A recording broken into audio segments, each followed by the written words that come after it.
Hola, hola, ¿qué tal? Muy buenas tardes para todos, para todas. Bienvenidos, aquí estamos con la edición domingo de MBD Noticias. 22 grados la temperatura a esta hora en Montevideo. Mucha información para compartir con ustedes. Aquí están. Estos son nuestros titulares. El Frente Amplio ya resolvió las candidaturas para las departamentales de mayo en todos los departamentos, menos en La Valleja y Montevideo, 11 mujeres y 34 varones. Jerarca del Ministerio de Defensa atacó en redes a familiares de detenidos desaparecidos, al fiscal Ricardo Percivale y también al ministro del Interior designado por casos de derechos humanos y reivindicó al dictador argentino Rafael Videla. El presidente Luis Lacalle Pou asegura que está aportando más información al gobierno entrante de Yamandú Orsi que la recibida de parte de Tabaré Vázquez en 2019 cuando se preparaba para asumir el cargo. El presidente electo Yamandú Orsi dijo que la información entregada por el Poder Ejecutivo deja muchas preguntas sin responder y agregó que la transición se enfrió por las fiestas y porque muchos funcionarios de gobierno sacaron licencia. Preocupación por el cierre durante el verano de varias ollas populares y el aumento de personas en situación de calle y de familias clase media que concurren a buscar alimentos porque no llegan a fin de mes. A partir del jueves suben todos los servicios públicos, el combustible y el transporte interdepartamental, menos el boleto urbano, al menos hasta el 13 de enero. 179 personas murieron este domingo y 2 sobrevivieron en el peor accidente de avión registrado en la historia de Corea del Sur. Tremendo. Bueno, ahí estaban. Estos son algunos de los temas que tenemos para compartir con ustedes hasta la hora 20 aquí en la pantalla de TV Ciudad. En un rato, como siempre, informe especial en nuestro informativo a cargo de nuestro compañero Federico Jurkovic. Vamos a tener todo lo destacado a nivel nacional e internacional, por supuesto, y lo que pasa en exteriores en el móvil. Hoy a cargo de Angie Álvarez, que ya arranca con información. Angie, ¿qué tal? Buenas tardes, bienvenida. Así es, Josema, ¿cómo estás? Buenas tardes para ustedes y para quienes nos están viendo. Comentarles que sobre las 6 de la tarde dieron de alta al expresidente José Mujica, quien estaba internado tras haber sido intervenido el viernes exactamente en el Casmo. Allí estuvimos en contacto en la tarde con Raquel Panone, su médica personal, quien nos comunicaba que el presidente está dado de alta, el expresidente, perdón, además dijo, muy tranquilo y eso lo destacó, dijo que está bien de ánimo y que seguirá con cuidados en su domicilio como venía hasta el momento. Según lo que informó Panone, toleró la alimentación en las últimas horas, algo que se esperaba que sucediera, pero que no tenían la certeza de si efectivamente iba a responder así. Sí comunicó que la tolerancia fue poca por vía oral, pero fue bastante por gastroenterostomía, que fue la intervención que le realizaron. Está sin dolor, pero con una molestia mínima, pero bueno, era algo normal y estable según lo que comentó Panone. En función de cómo continúe respondiendo al tratamiento en su domicilio, es cómo va a avanzar el equipo médico en los próximos días. Sí, nos comentaba que en principio la idea es disminuir el aporte alimenticio por gastroenterostomía y aumentar el aporte por vía oral. Eso es lo que se espera que dé de resultado esta intervención. Aspiran a reducir el volumen por esa vía y a seguir aportándole solamente las proteínas o calorías que necesite para llegar al aporte nutricional necesario, porque recordemos que viene de superar un cáncer y que está todavía en una situación compleja, pero bueno, actualmente solo tolera alimentos blandos vía oral y lo que nos comunicaba Panone es que van a esperar a ver qué sucede en las próximas horas, así que estaremos obviamente siguiendo esta información y actualizando cómo sigue José Mujica. Muy bien Angie, muchas gracias por esta información. De último momento, se conoció hace minutos nada más esta información y allí nuestra compañera lo detallaba. En un rato vamos a retomar el contacto con ella desde otros puntos de Montevideo porque tenemos más información que surge por estas horas también desde exteriores. Antes de comenzar el desarrollo de la información de este fin de semana, vamos a compartir como siempre a esta hora el resumen de noticias semanal.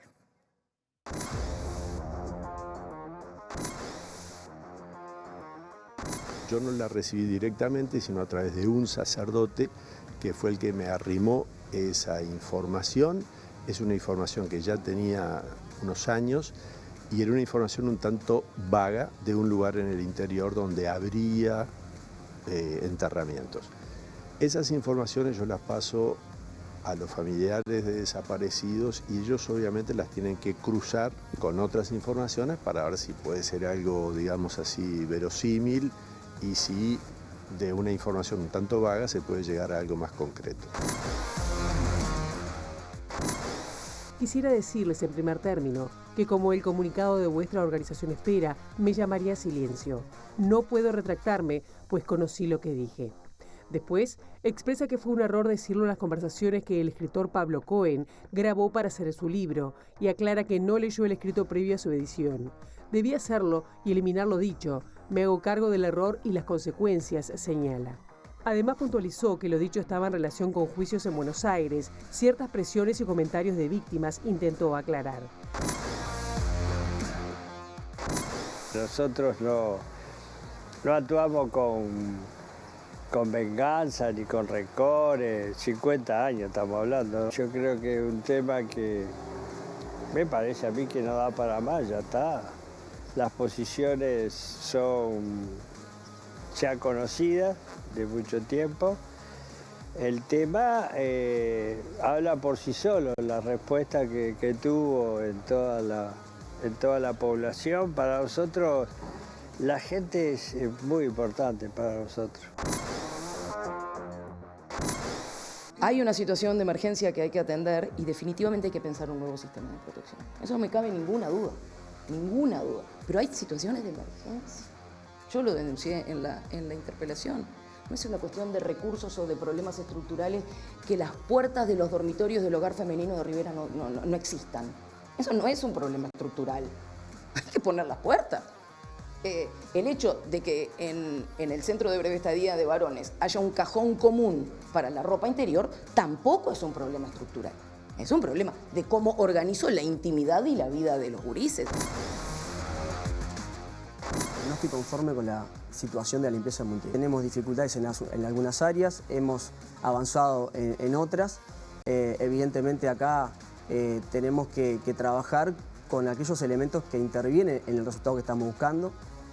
Tenemos realmente una situación dramática en lo que tiene que ver con las personas en situación de calle. Eso es dramático y interfiere claramente en el resultado final sobre la recolección de residuos.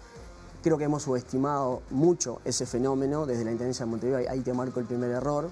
El segundo error que te puedo marcar es que también hemos subestimado enormemente lo que ha sido la vandalización del mobiliario urbano, principalmente vinculado a los contenedores. Aquí estaba nuestro resumen de la semana editado por nuestro compañero Pablo Das Neves. Vamos a comenzar el desarrollo de la información con temas surgidos justamente durante este fin de semana y les contamos que el presidente Luis Lacalle Pou considera que la transición de gobierno transcurre normalmente, dijo el mandatario, y con buen nivel de intercambios entre las autoridades entrantes y las autoridades salientes. Incluso dijo que tienen mayor flujo de información que la recibida por parte del gobierno de Tabaré Vázquez cuando él asumió, en el último mandato. En tanto, según informa hoy el diario El País, Lacalle sigue de cerca la transición mientras define qué hacer justamente con el proyecto Neptuno, que ha generado polémica, pero con la mirada puesta en el último día y acto de su gestión. Todo sale bien y las obras no se retrasan. Mi idea era terminar el gobierno el 28 de febrero inaugurando el puente sobre el río San Salvador, el último día de gobierno. De acuerdo con una nota publicada este domingo por el diario El País, fuentes del Ministerio de Transporte y Obras Públicas indicaron que se están cumpliendo todos los pasos para poder concretar la aspiración presidencial, aunque dependerá también de otros aspectos. Entre ellos el climático, ya que durante la mayor parte de enero no habrá avances por la licencia en el sector de la construcción, y luego quedarán 28 días para poder entregar el puente, cuyo costo estimado fue de 230 millones de pesos y está previsto que permita la circulación de carga pesada. El artículo indica que el mandatario concentra su atención en decisiones que tendrá que tomar en estos 62 días que le quedan de gestión, por ejemplo sobre el proyecto de potabilización de agua del Río de la Plata, conocido como Neptuno, mientras sigue de cerca la transición. Fuentes cercanas al presidente indicaron al país que el objetivo es que se desarrolle una transición ordenada y con mucha información, y que la apreciación que se hace en el piso 11 de la torre ejecutiva es que el suministro de información sobre los temas de gestión ya es más cuantioso que el que se brindó a fines de 2019 y comienzo de 2020 por parte del ejecutivo del entonces presidente Tabaré Vázquez. Bueno, y recién lo decíamos, según la calle Pou, la transición transcurre normalmente. Esto no coincide con el parecer del presidente electo Yamandu Orsi. Entre otras cosas, considera que de alguna manera se enfrió. ¿Por qué? Porque muchos funcionarios de gobierno, por ejemplo, están de licencia. Si bien dijo ser optimista con que el ritmo mejore en los próximos días, agregó que hasta ahora la información recibida es poca y no se responden a todas las preguntas. Ahora se enfrió un poco porque vinieron las fiestas y bueno, hay mucha gente que está saliendo de licencia por lo que nos dicen. Y bueno, los equipos intercambiando, nos llegaron los informes de los ministerios. Nosotros... Hubo algunas quejas que son titulares, simplemente sin mucha información. Llegaron los informes y lo que nuestros equipos resolvieron es hacer las preguntas para las respuestas que faltan. Veremos si llegan y qué es lo que nos llega. ¿Viene siendo ordenada esa transición? No se puede hablar de ordenado o desordenado. Yo creo que hay que ver la exhaustividad con la que se abordan los temas y cuánta información nos llega. Yo soy optimista y nuestros equipos están formulando las preguntas que permiten resolver o cubrir los agujeros que están quedando, porque es lógico que al principio falta información. Bueno, y vinculado al gobierno entrante, les contábamos ahora que durante este fin de semana siguieron las reuniones entre los titulares designados en los distintos ministerios para, bueno, completar los diferentes equipos de gestión. Además, también se está procesando información que entregan los jerarcas salientes y se busca empezar a definir las primeras acciones entre lunes y martes. Entre los integrantes del próximo gobierno más activos públicamente este fin de semana estuvieron los futuros responsables de la cartera de turismo, con Pablo Menoni como ministro y Ana Caram como subsecretaria. Ambos estuvieron en el departamento de Rocha, donde Caram acumuló experiencia en el sector al frente de la Secretaría de Turismo, recorriendo localidades e intercambiando opiniones y proyectos con actores locales. También estuvo activo el designado ministro de Ganadería, Agricultura y Pesca, Alfredo Frati, quien lamentó que el gobierno saliente haya vendido un inmueble donde funcionaba el Museo de la Carne, inaugurado en 2013 por Frati en su rol de presidente del Instituto Nacional de la Carne. El lugar se llamaba De la Naturaleza a su Mesa y era interactivo, permitiendo conocer la historia de esta industria en el país. Frati sostuvo que lo peor es tomar decisiones cuando te estás yendo de un gobierno, incluso hasta si es de tu mismo partido. Me parece que no corresponde. En otro orden, y según confirmó en las últimas horas MBD Noticias con fuentes del gobierno entrante, el presidente electo Yamandu Orsi ya designó como secretario general de presidencia a Diego Pastorini, que ya ejerció ese cargo durante el gobierno de Tabaré Vázquez y actualmente es representante del Frente Amplio en el directorio de OCE. Bueno, uno de los temas que les contábamos en los titulares de esta edición domingo de MBD Noticias tiene que ver con el boleto. Y aquí en Montevideo, por lo menos hasta el 15 de enero, el precio se va a estar manteniendo cuando se terminen de conocer los nuevos valores del combustible y además, bueno, otros parámetros que impactan justamente en el precio del boleto. Todos los demás servicios, incluyendo el transporte suburbano e interdepartamental, además del agua y la luz, suben. La UTE anunció que la energía eléctrica subirá en promedio 3% todos los servicios a partir del 1 de enero, nivel que se ubica por debajo de la inflación proyectada por el Poder Ejecutivo de 5,8% para finales de 2024. Por el contrario, en el caso de OCE, la tarifa subirá 7%, según informó en las últimas horas el presidente de la empresa pública, Raúl Montero. Al igual que en UTE, en Antel los aumentos serán inferiores o iguales a la inflación. Los contratos de los servicios móviles subirán 3,4% en los planes de 40 gigas y 5% en los de 70, mientras que los servicios fijos de datos lo harán un 4,8% en promedio. En cuanto a los combustibles, fuentes del Poder Ejecutivo confirmaron a MBD Noticias que habrá aumento en enero, después de varios meses sin modificaciones, aunque no trascendió la magnitud. El último informe con la actualización del precio de paridad de importación que confecciona mensualmente la Unidad Reguladora de Servicios de Energía y Agua establece un incremento superior al 4% en el gasoil y del 2% en el caso de las naftas. En este sentido, fuentes de la Intendencia de Montevideo indicaron a MBD Noticias que el nuevo precio del boleto urbano se dará a conocer después del 13 de enero y que tendrá incrementos escalonados según el pasaje, mientras que los servicios suburbanos e interdepartamentales aumentarán 6,57 pesos en promedio desde el primer día del año próximo. Sube casi todo. Destacar además que fuentes del directorio de OCE confirmaron a MBD Noticias que el fundamento del directorio ante el Poder Ejecutivo para aumentar la tarifa por encima de la inflación fue la necesidad de aumentar los ingresos en virtud de la complicada situación financiera que atraviesa justamente ese organismo. Vamos a mirar al mes de mayo de 2025. Ahora sí, falta un montón, pero ya se están moviendo algunas piezas. Por ejemplo, la definición de candidaturas a las intendencias, poniendo el foco, en este caso, en el Frente Amplio. Los plenarios ya resolvieron el tema en 17 departamentos, restando el de La Valleja, que el fin de semana pasó un cuarto intermedio hasta el día lunes, hasta mañana. Y aquí en Montevideo, donde por ahora, por ejemplo, solo se está manejando el nombre del senador Mario Vergara. De los 45 nombres ya aprobados, 34 son hombres y 11 mujeres. Para las elecciones departamentales de 2025, el Frente Amplio llevará a 10 exintendentes como candidatos. 2 de los 3 que se presentarán en Maldonado, Oscar de los Santos y Susana Hernández, ya ocuparon el cargo en el pasado, y el tercero será el diputado Eduardo Antonini.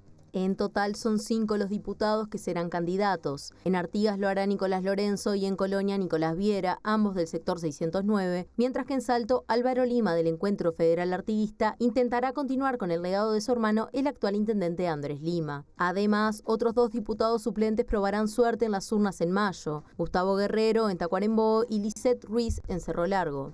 Ruiz es la diputada suplente del ministro de Ganadería, Agricultura y Pesca designado Alfredo Frati. De las 45 candidaturas, 11 son mujeres y 34 hombres. Todos los departamentos contarán con al menos un candidato, pero solo 10 tendrán al momento mujeres. San José es el único departamento donde el Frente Amplio llevará más candidatas que candidatos: María Noel Bataglino y Ofelia Umpierres. Por otro lado, en La Valleja hubo plenario departamental este sábado, pero no se llegó a un acuerdo, por lo que se pasó a un cuarto intermedio hasta este lunes 30 de diciembre. En Montevideo, el Frente Amplio aún no tiene cerrado el tema y espera que los sectores definan si acompañarán la candidatura del senador Mario Vergara, el único que está en carrera hasta el momento, o si definirán nuevos nombres. La vicepresidenta electa Carolina Cose no descartó que también compita la diputada electa María Inés Ovaldía. Estas candidaturas fueron respaldadas por los plenarios de cada uno de los departamentos, lo que hace suponer que en febrero, cuando se reúnan las convenciones departamentales, serán ratificadas.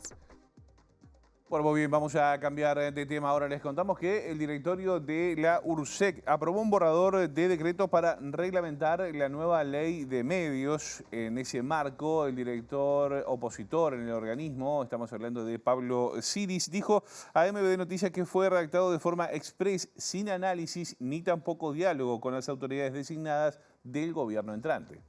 Este borrador de decreto fue elaborado en menos de 2 días. O sea, lo recibimos el 16 y el borrador estaba listo el 18. ¿Qué necesidad hay de hacer un proyecto de 57 artículos con esa celeridad? Tampoco ningún diálogo con el gobierno que va a entrar. Entonces, obviamente, lo que hay es una decisión que en definitiva va a afectar a todo el sistema de comunicación audiovisual en nuestro país, particularmente en este momento en el que a partir de la aprobación de la nueva ley, hay menos tiempo para el análisis de las transferencias de licencias, hay menos tiempo para el análisis de todas las solicitudes que se hacen por parte de los regulados y que la URSEC debería controlar, pero fundamentalmente se ha abierto un nuevo mercado, que es el de la Internet, el de la transmisión de datos a Internet por parte de los cableros, en los que deberíamos tener mucha preocupación por regular esto correctamente, por imponer por definir estándares de servicio, estándares de calidad, etcétera, y esto se hace de manera tal que se convierte en una suerte de la ley de la selva.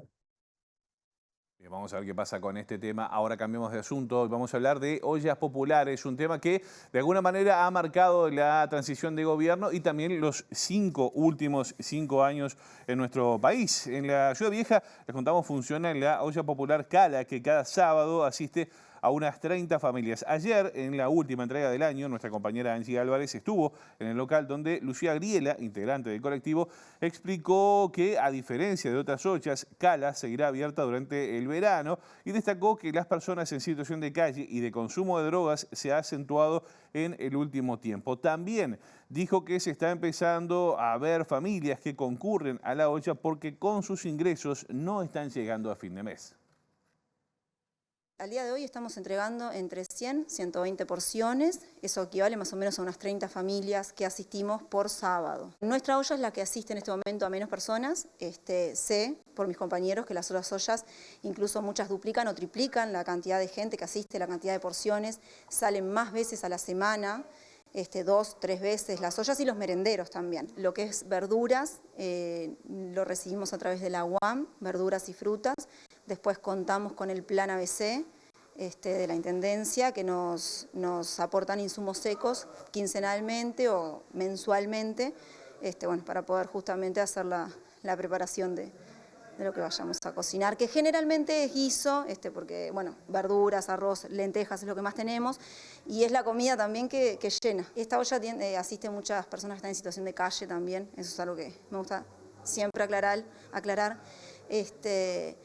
Y también personas que no llegan a fin de mes, personas que tienen su casa, que pagan su alquiler, que tienen dónde estar, su trabajo y vienen acá porque no llegan a fin de mes. A nivel colectivo creo que todos deseamos que haya un cambio real, sabemos que no puede ser rápido porque esto se arrastra desde hace muchos años, este problema. Sí deseamos que haya un cambio, estamos abiertos a dialogar, estamos abiertos como red, como coordinadora siempre, porque en realidad a nosotros lo que realmente nos importa es la ayuda que le damos a la gente. Bueno, muy bien, vamos a seguir el tema, pero desde exteriores, porque Angie Álvarez tiene más novedades. Angie, contanos.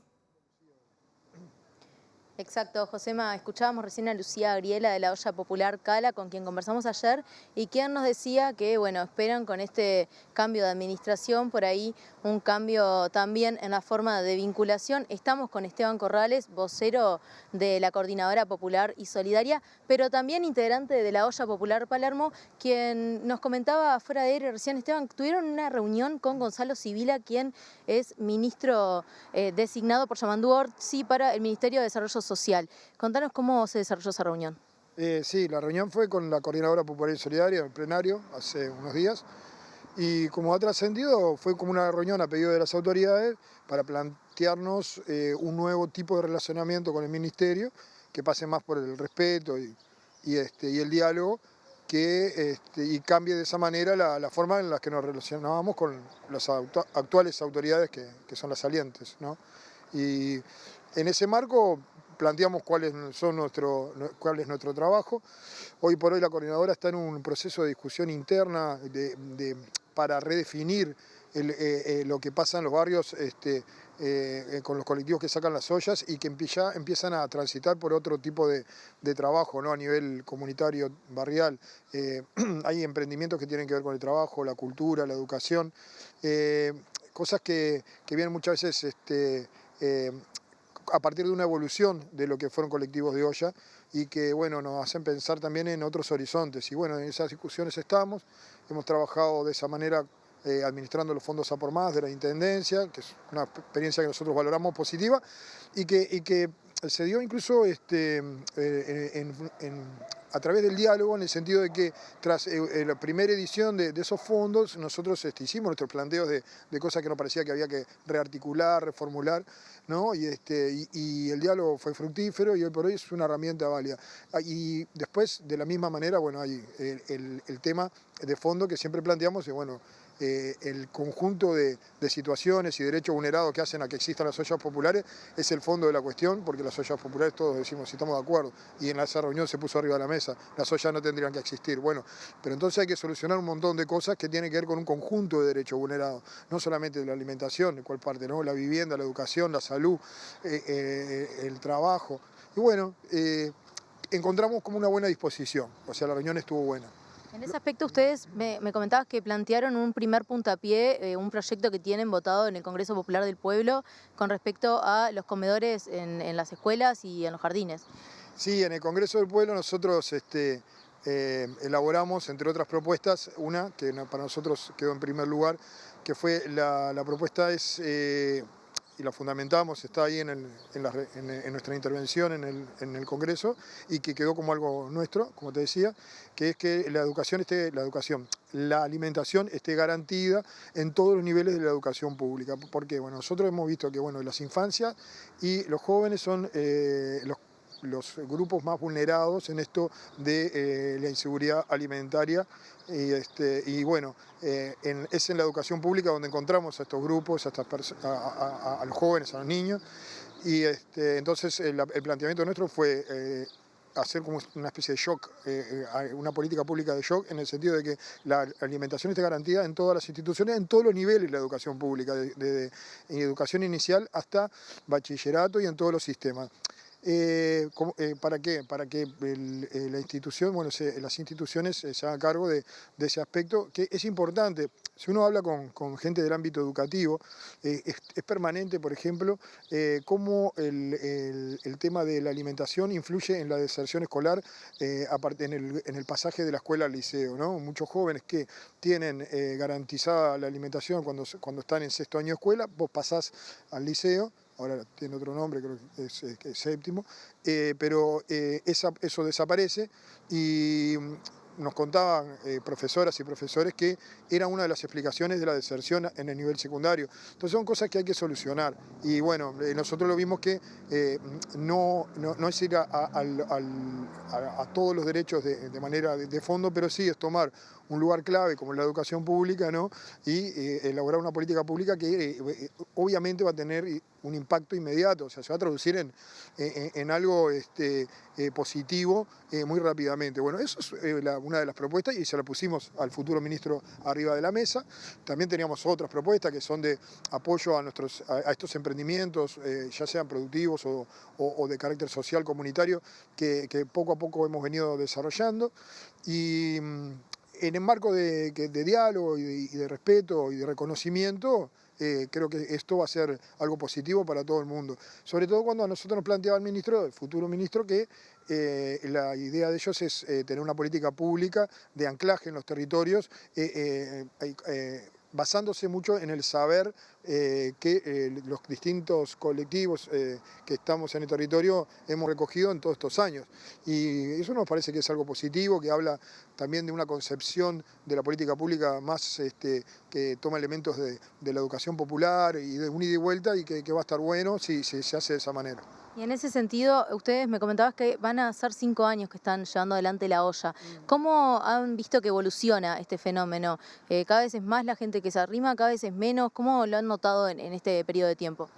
Es difícil de cuantificar ahora. La parte estadística dice que es un fenómeno que se mantiene, ¿no? Incluso en esto que hablábamos de la educación pública, habla de que cerca de la tercera parte de todos los jóvenes que concurren a la educación pública tienen algún tipo de inseguridad alimentaria. Cuando hablamos de inseguridad alimentaria hay distintos niveles, grave, moderada, leve. Los últimos estudios como que no han variado. Ahora el Ministerio presentaba cifras sobre una variación a la baja y se autocongratulaba de eso. Está dentro de los márgenes de error, no es estadísticamente significativo, y de todas formas no hace al fondo del tema, ¿no? Acá sigue habiendo ollas populares, como te digo, hay 250 ollas populares y merenderos, es mucho eso. Y bueno, como que no da para felicitarse mucho, ¿no? En eso. El programa de alimentación territorial no ha tenido impacto ninguno. Ha sido algo que le ha complicado la vida a la gente, más que solucionado cosas. Las iniciativas de olla, muchas han bajado. ¿Por qué? Porque mantener esto durante 5 años sin ningún tipo de apoyo. A ver, la Coordinadora Popular y Solidaria no paga viático, no paga sueldo. Las ollas son 100% trabajo voluntario y solidario. Bueno, desde ese punto de vista, claro, se hace 5 años de esto complicado. Y sumarle a eso toda la problemática con tener insumos para cocinar. Y claro, muchas ollas de merenderos han cerrado. Ahora, la demanda no cierra, es decir, nos pasa, yo formo parte de la red de ollas del sur, cierra una olla, cierra un merendero, esa gente va a otra olla o a otro merendero que permanece. Y eso pasa en todos lados. Eso mismo mencionaba recién Lucía Agriel. Vamos a dejar un número de contacto aquí para que puedan hacer llegar colaboraciones o bien arrimarse, también ayudar a la Olla Popular Palermo. Vamos a dejar el número en los gráficos y obviamente le agradecemos a Esteban por estos minutos para conversar sobre el tema. Es una situación que va a continuar, lo dejamos ahí, justamente me avisan que está en gráficos, así que les invitamos a escribir. Sí, salimos el 1 de enero, o sea, la Olla Palermo, concretamente el 25 de diciembre sirvió la comida como siempre, compartimos ahí un momento con quienes van a la olla y el 1 de enero volvemos y hay que decir que sí, se necesita siempre gente que se dé una vuelta, que ayude, que esté en la vuelta, así que este número de contacto es importante y lo mismo para recibir insumos que ahora en verano son incluso más necesarios porque hay proceso de rotación así de las ollas en la zona en la que estamos, hace que las ollas que permanecen abiertas en enero se sobrecarguen de tarea, como le pasa a la olla Cala, donde estuvieron el otro día, a la olla Juan Ramón Gómez, a la olla Cuarén, a Palermo y a las iniciativas que seguimos adelante en enero en esta zona. Después, en el resto de la zona de Montevideo, la situación es la de siempre, ¿no? Así que todos los apoyos que se puedan llegar siempre son muy bienvenidos y muy necesarios.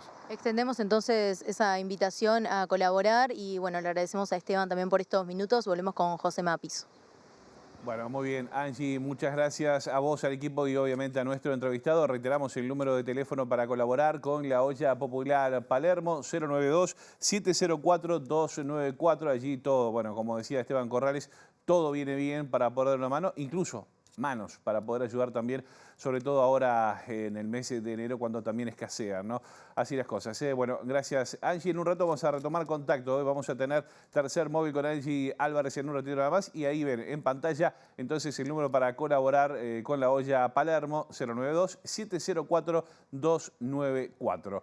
Vamos a cambiar de tema ahora, un asunto que les contábamos en el arranque de esta edición domingo de MBD Noticias y justamente un jerarca del Ministerio de Defensa utilizó en redes sociales la margarita de familiares de detenidos desaparecidos, el ícono de esta asociación, para significar los crímenes del MLN Tupamaros y además atacó al fiscal especializado en delitos de lesa humanidad, Ricardo Percivale, por procesar al coronel retirado José María Lete por torturas a niños y adolescentes en 1973. Estamos hablando del coronel retirado Diego Ravera, que es el coordinador del Centro de Altos Estudios Nacionales, quien también cuestionó al ministro del Interior designado, el ex fiscal Carlos Negro, en este caso por su desempeño en el año 2012 como fiscal en el procesamiento del general en actividad Miguel Dalmao por violaciones a los derechos humanos en la dictadura. El coronel retirado Diego Ravera acusó en las últimas horas al fiscal Ricardo Percivale de ser parte de un genocidio, replicando publicaciones que apuntan en ese sentido, por disponer la prisión para el coronel retirado José María Lete y otros 2 militares el 23 de diciembre por torturas contra niños, niñas y adolescentes ocurridas en 1975 en el batallón 10 de 33. Pero no fue ese el primer ataque contra Percivale, a quien en otra oportunidad calificó como fiscal de la Santa Inquisición e integrante de un supuesto partido judicial que se complota para encarcelar a terroristas de Estado. Ravera también cuestiona públicamente los reclamos de la organización Familiares de Detenidos Desaparecidos, en muchas ocasiones replicando al ex director nacional de cárceles Enrique Navas y al militar retirado y dirigente blanco Carlos Techera, que en 2019 fue judicializado por amenazar de muerte al entonces presidente Tabaré Vázquez. Ravera se identifica en sus redes con la coalición republicana y particularmente con el líder de la lista 40 del Partido Nacional, el ex ministro de Defensa y senador electo Javier García. En este sentido, desde que se supo el resultado del balotaje y se conocieron los integrantes del gabinete que acompañará al presidente electo Yamandu Orsi, Ravera apuntó contra varios de sus integrantes. Por ejemplo, contra el ministro designado de Ambiente, Edgardo Ortuño, por su posición contraria al proyecto Neptuno y a favor de la represa de Casupá, y también contra el futuro titular del Ministerio del Interior, Carlos Negro. En su caso, porque en 2012, como fiscal penal, fue clave para el primer procesamiento de un militar en actividad por delitos de lesa humanidad. Se trató del general Miguel Dalmau por el secuestro y muerte de la militante comunista Nibia Zabalzagaray. Bueno, y siguiendo con la apología del terrorismo de Estado, vean ustedes, este domingo Ravera posteó una imagen del dictador argentino Rafael Videla, que murió en prisión como criminal de lesa humanidad. Posteó la frase: Dios se respeta, la patria se defiende, la familia se protege. Bueno, y hay otros más repercusiones a propósito de esto, porque el caso Lete, del cual veníamos hablando, tuvo en las últimas horas otro giro inesperado. ¿Por qué? Luego de que la colega periodista Georgina Mayo publicara este fin de semana en sus redes y también en Caras y Caretas que la hija y abogada del militar procesado lo trasladó sin permiso a su casa para pasar las fiestas navideñas. En este marco, la fiscal Marlene Canosa de La Valleja abrió una investigación sobre Claudia María Lete, ex fiscal letrada de ese mismo departamento. Doctora Claudia Lete, defensora del señor José María Lete. La investigación comenzó luego de que la abogada e hija del ex militar José María Lete resolvió llevarse a su padre del prestador de salud, aún con custodia policial, sobre las 22 horas del 24 de diciembre. Un día antes, la jueza de 33, María Eugenia Mier, había procesado con prisión a 3 ex militares por violaciones a los derechos humanos durante la dictadura: Rogelio Aníbal Garmendia, Enrique Buzo Correa y José María Lete. Según informó Caras y Caretas, los dos primeros ya estaban en prisión domiciliaria por causas anteriores. Lete, por su parte, fue procesado y enviado a la cárcel de Domingo Arena por atentado violento al pudor, reiterados delitos de privación de libertad y de abuso de autoridad contra los detenidos y lesiones graves y privación de libertad en calidad de coautor. Tras el procesamiento de Lete, la jueza Mier debió comunicar la detención a la Jefatura de Policía de La Valleja, donde reside el ex militar. Sin embargo, el policía de delitos complejos que debía encargarse transmitió a la jueza la palabra de Claudia María Lete, abogada y defensa del imputado, que además es su hija y ocupó el cargo de fiscal en el propio departamento de La Valleja. Según el funcionario policial, la hija de Lete afirmó que el imputado tenía COVID-19 y una pierna fracturada, pero los controles descartaron ambas posibilidades. Además, los médicos donde internaron a Lete informaron que podía ser trasladado a prisión en móvil policial y no necesariamente en ambulancia. Frente a este panorama, la abogada decidió llevarse a su padre del prestador de salud, aún con custodia policial, sobre las 22 horas del 24 de diciembre. Finalmente, la abogada se comunicó con la policía para decir que en la mañana del 25 lo llevaría a la cárcel de Domingo Arena en una ambulancia aportada por ella. Bueno, sobre este tema consultamos a una experta. Estamos hablando de Liliana Pertuy, que es socióloga y denunciante en la causa sobre detención y torturas contra 39 adolescentes en 33. Esto en el año 1975, hechos ocurridos en el batallón número 10. Pertuy dijo, entre otras cosas, que episodios como el de Lete demuestran justamente la impunidad que todavía existe en muchos ámbitos. Es decir, no existen las condiciones para que esto suceda, se perpetúe. Creo que hay como, sí, reacciones de gente que ha gozado de impunidad durante 50 años y que evidentemente, bueno, creyó que no les iba a llegar la justicia. A medida que va pasando el tiempo y uno se va poniendo viejo y con experiencia, es como que te vas desdoblando y decís, es inaudito que esto pase. Por eso esto, ¿no? De haber militado esta causa, de haber aportado, de haber trabajado, decir, bueno, vamos a pelear por la justicia, primero por la verdad, porque nunca mentimos, yo quiero decir esto, y que se haga justicia, bueno, es lo que tiene que suceder. Lo que pasa es que se ha entorpecido porque hubo impunidad. Lo demuestran los actos que han habido en torno a alguna detención de esta causa. Pero además de eso, porque es la única garantía de que nunca más. Bueno, y de temas del pasado reciente vamos a hablar en el informe de Federico Yurkovich, a quien ya saludamos. Fede, ¿qué tal? Buenas tardes, bienvenido, ¿cómo anda? Buenas tardes, las últimas de este año, Josema, con mucho gusto para ti y para todos quienes nos están acompañando en sus casas. Claro. Efectivamente, estamos haciendo el último domingo de MVD Noticias. Lo extrañamos el fin de semana pasado, pero bueno, hoy viene recargado. Vengo recargado, vamos a aprovechar hechos noticiosos de aquí y de la región, un poco para seguir hablando de esto que planteaba Pertuy, las garantías de nunca más. y concretamente a raíz de las declaraciones de Lucía Topolansky, avaladas por José Mujica, sobre supuestas mentiras de víctimas de la dictadura para lograr procesamiento. Después Lucía Topolansky, como para sacar la pelota de los juzgados uruguayos, dijo que había hecho referencia a situaciones en Argentina. Sí. Bueno, hay que decir que eso en cualquier momento puede estallar en la vecina orilla, porque en el momento coyuntural que se encuentra, la declaración de una ex vicepresidenta diciendo que testigos en Argentina mintieron para lograr procesamientos, puede ser un tema judicial. Ya lo veremos en todo caso, pero vamos a hablar de la sociedad uruguaya en su conjunto, además de las víctimas directas del terrorismo de Estado, que son víctimas de la verdad, de lo que sufrieron, pero también de la mentira, Josema, que se ha ido construyendo. Obviamente lo planteado por Lucía Topolansky es lo último, pero les propongo hacer un repaso desde la salida de la dictadura hasta acá, cómo se fue construyendo esta democracia, con pactos de club naval, con pactos de silencio, con leyes de impunidad, con plebiscitos y con relatos que se van construyendo. Por ejemplo, en el año 2000, acá Omar Izaguirre nos ayuda con la segunda placa, en el año 2000 todavía Julio María Sanguinetti era presidente de la República, el premio Nobel de la Paz, el alemán Günter Grass, haciéndose eco de la búsqueda del poeta argentino Juan Gelma de su nuera y su nieta nacida en cautiverio también desaparecida, le escribió a Julio María Sanguinetti para que haga un esfuerzo. ¿Qué le contestó Julio María? La recibió la carta el 18 de febrero y el 29 de enero de 2000, como vemos aquí en esta nota del diario La República, Sanguinetti dice lo que dice el titular: el Uruguay no desapareció ningún niño. En los hechos, dice la carta de respuesta de Sanguinetti, no desapareció ningún niño en territorio uruguayo y los hijos de parejas uruguayas a los que se les sustrajo la identidad en ese triste periodo fueron en todos los casos víctimas de sucesos ocurridos en Argentina. Ajá. Como diciendo, acá no pasó nada. Bueno, estas son, por ejemplo, algunas de las mentiras planteadas Sanguinetti, todavía en uso de la presidencia. Sabremos meses después que la propia verdad hizo que Macarena Gelman apareciera.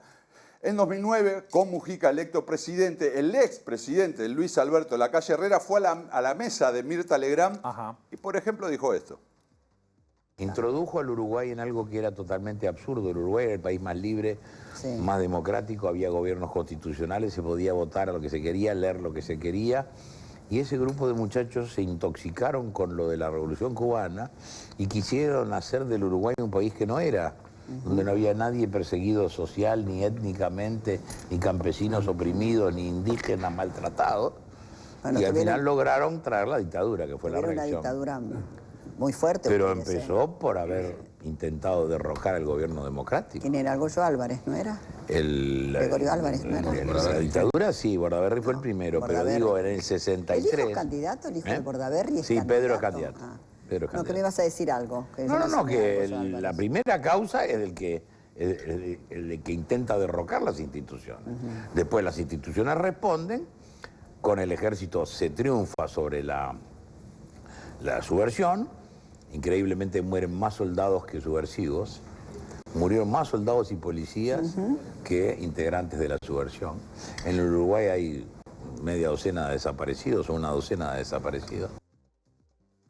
No tengo mucho comentario para decirle después de esto, Jurkovic. Sí, que son 197. Solo que la verdad empieza también a contradecir y a mantener un relato que también desde la sociedad civil, desde la sociedad, como decía Javier Tassino en el resumen de la semana, hay que mantenerse alerta. ¿Por qué? Porque los contextos coyunturales e históricos marcan que siempre hay un interés por negar, por el negacionismo, lo vemos hoy en otros episodios mundiales como el nazismo, pero también se empiezan a vincular estas viejas y nuevas ultraderechas, estos viejos discursos con los nuevos, donde podemos encontrar algunos parámetros relevantes. También decir, antes de presentarte a nuestra entrevistada, que está por empezar en realidad la columna, decir que también la clase política tiene de estos otros que dicen la verdad. Por ejemplo, Jorge Valle fue el primer presidente que puso la mirada en las víctimas, las escuchó y se elaboró un informe de Comisión para la Paz, y fue durante su administración que Macarena Gelman se le restituyó la identidad. Entonces, a partir de ese momento del gobierno de Jorge Valle, la verdad empieza a estar un poco más liberada. Vemos todavía que bajo riesgo inminente todo el tiempo. Y digo esto y lo atamos con Argentina, con la región y también con los aspectos a nivel mundial cuando hablamos del avance de la ultraderecha, Josema. Inés García Holgado, ella es víctima del franquismo. Perdió su abuelo y su tío durante ese periodo de la historia española. Es la única que ha logrado abrir una causa a nivel mundial en Argentina para investigar esos crímenes de lesa humanidad. ¿Y qué pasó? Eso fue hace unos 10 años, la causa está en el juzgado de la jueza Servini Di Cubría. Hace una semana, García Holgado presentó una nueva denuncia con abogados de Podemos de España en Argentina contra un diputado de Vox, porque en el Parlamento está diciendo que gracias a Dios ahora las redes sociales permiten mostrar, como decía la calle de Uruguay, que en el franquismo estaba todo divino, que se vivía bárbaro. Entonces, a raíz de esa denuncia, hablamos y reflexionamos con Inés García sobre estos temas y nos cuenta qué la motivó a presentar esta nueva demanda. Esta persona, que es el diputado de Vox, que afirmó en la sesión de diputados que las redes sociales dicen que durante el franquismo todo anduvo bien y que se vivió bien, que la sociedad estaba todo el mundo libre, caminaba por las calles y estaba todo el mundo comía y lo pasaba bien. Tiene 32 años, parece que la juventud no sabe, no hubo educación, no se vio nada, y sin embargo los archivos militares están llenos de expedientes, hay gente enterrada en las cunetas, hay como una indiferencia de la juventud. Es por eso que, bueno, yo intento a través de las denuncias penales, en este caso la que presenté con Podemos, con Francisco López y Hugo Castrofau, el abogado de Podemos, tratar de hacer visibilizar lo que pasó algo. Y no fue hace tanto tiempo, pero bueno, los chicos lo ven muy lejos y es toda una preocupación el negacionismo. Pero yo a lo que veo es una ultraderecha muy extrema. Ni siquiera son conservadores, porque a mí me ha pasado en Inglaterra que yo he ido a dar una charla sobre las fosas comunes en España, los conservadores han venido a verlo y me han preguntado. O sea que es una extrema derecha, pero no sé, hasta violenta te diría que está viniendo, ¿no?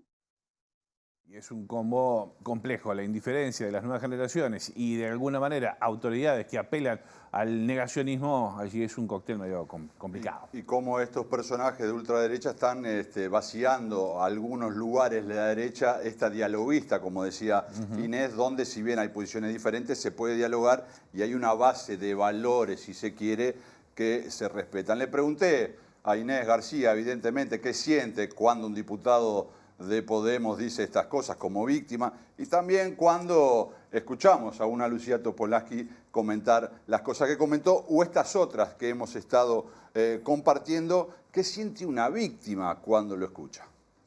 Yo lo que digo que uno se siente humillado, siente una gran tristeza, siente gran mortificación, esas son las palabras. ¿Quién va a mentir en algo así? ¿Quién puede mentir que ha sido torturado, violado, que ha sufrido torturas, y más un familiar, por ejemplo, un abuelo, un tío, un hermano o uno mismo? Es lindo decir que uno ha sido torturado o un familiar que ha sido torturado. Yo hubiera querido conocer a mi abuelo, a mi tío. Es una barbaridad. Perdón por decir esto del señor Mujica, pero es así, no se puede decir una cosa así. Lo que pasa también es una falta de respeto, porque uno puede respetar, decir, bueno, cuando nos dicen a nosotros los republicanos mataron. Sí, bueno, sí, matamos. Pero decirnos que estamos mintiendo, no. Ya va más allá de lo razonable.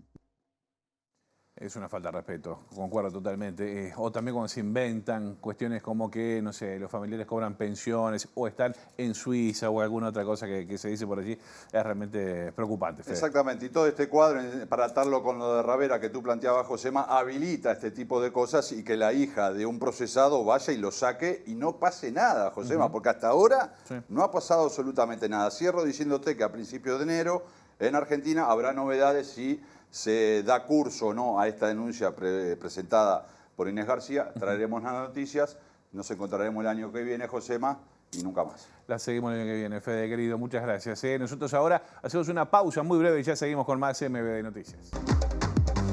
Faltan 7 para las 8, 22 grados la temperatura a esta hora en Montevideo y vamos nuevamente a contacto con el móvil de Angie Álvarez por tercera vez. Angie, ¿dónde estás?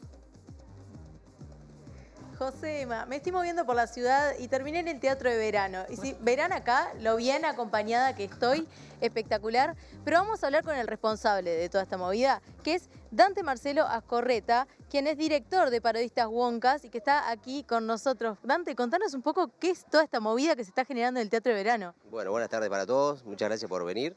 Bueno, si empiezo a hablar de Carnaval de Promesas, podemos estar... ¿Cuántos minutos tenemos? No, mira, para contarles tenemos las edades, acá tenemos de 7 hasta 18 años. El conjunto de Woncas tiene 26 componentes, de los cuales tenemos 3 que es su último año, a los 18 años es su último pasaje por el Teatro de Verano, así que tenemos 3 componentes que están en ese sentimiento así de alegría y tristeza porque es su último año. Estamos en la segunda etapa de la segunda rueda del Carnaval de Promesas. ¿Qué expectativas tienen para la jornada de hoy? Bien, si te lo traslado por el concurso, nosotros, sobre todo en nuestro conjunto, la idea es que el concurso pase como desapercibido. Lo primero es la propuesta artística, que ellos disfruten de todo este proceso, que capaz que alguno te cuenta algo, que estamos desde mayo, están ensayando, a veces una vez por semana, después 2, y después el último mes fue bastante seguido, casi todos los días. Entonces apunta más a eso, a lo artístico, a que el desarrollo en la parte de compartir, pues sobre todo en la parte, y lo que aprenden ellos, ¿no? Porque tienen coreografía, bailes, canto, actuación, tiene una cantidad de técnicos que son excelentes, que ellos te van a decir la calidad de personas que son y tal. Está Fabián Sánchez mostrando imágenes de todo lo que está sucediendo aquí. Nosotros tenemos una niña acá que se llama Antonella y que está participando también por el conjunto. Antonella, ¿cómo estás viviendo este momento? Bien emocionada porque, es mi primer año en Woncas, pero he tenido 2 años más en Celestinos. Igual Celestino no tiene nada que ver acá.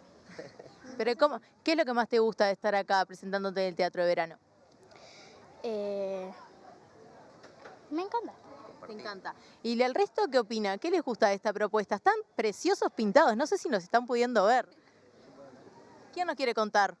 A ver, dale. Acá una de las más chiquitas. A mí me encanta el Carnaval de las Promesas. Yo estaba el año pasado y me encanta esta parodia que tenemos. ¿Qué nos pueden contar de la parodia? A ver.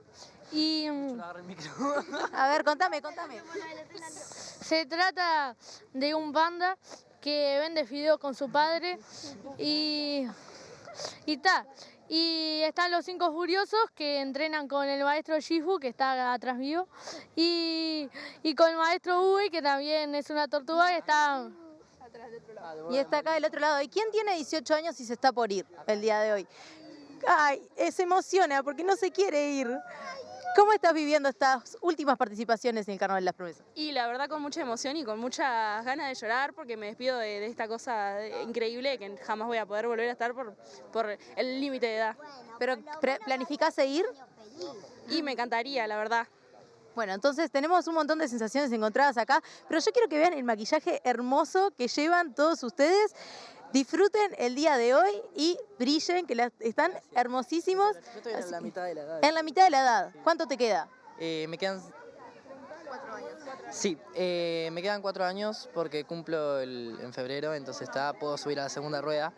Y interpreto el personaje que es el villano, Tai Lung, que es un personaje cuando vi la película siempre me gustó, siempre quise tener ese personaje porque siento que es un personaje que me representa, no porque sea malo, sino porque me hubiera gustado siempre representar todo el dolor y su pasado, entonces está bueno.